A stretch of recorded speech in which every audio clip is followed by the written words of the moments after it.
importance?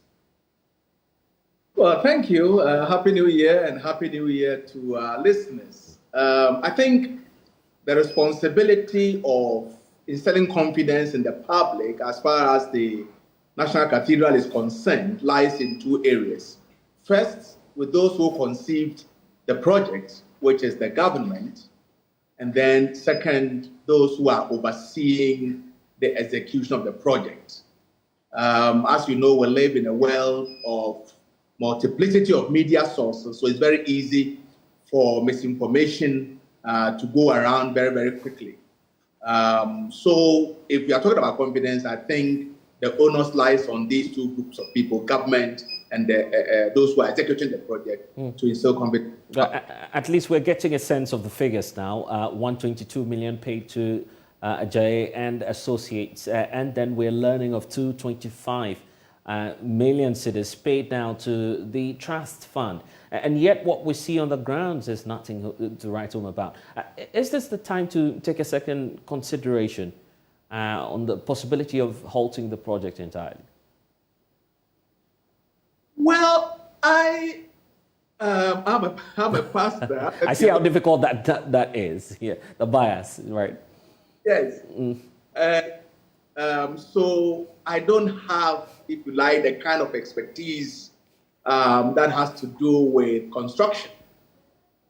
And because of that, I wouldn't like to join the masses who make their pronouncements and decisions from information that they get from the media.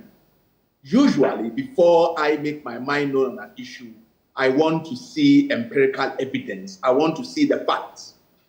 Because, you see, we live in a world in which media sources can damage reputation. And reputation, once damaged, is very, very difficult to recover. So the mere fact that there is a section of the public saying that the program and the project should be halted does not necessarily mean that they have all the facts.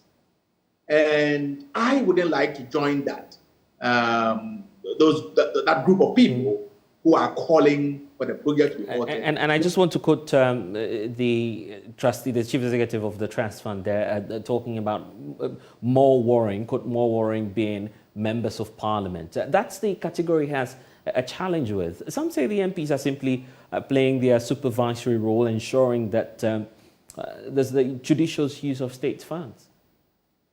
Yes, but the parliament is not made up of just one party. It's made up of two parties. Do we have figures regarding any vote taken on the floor of parliament that suggests that a majority of parliamentarians are against the project? One. Two, those who are against the project, what is the concrete evidence that they have provided? First, they talk of malfeasance.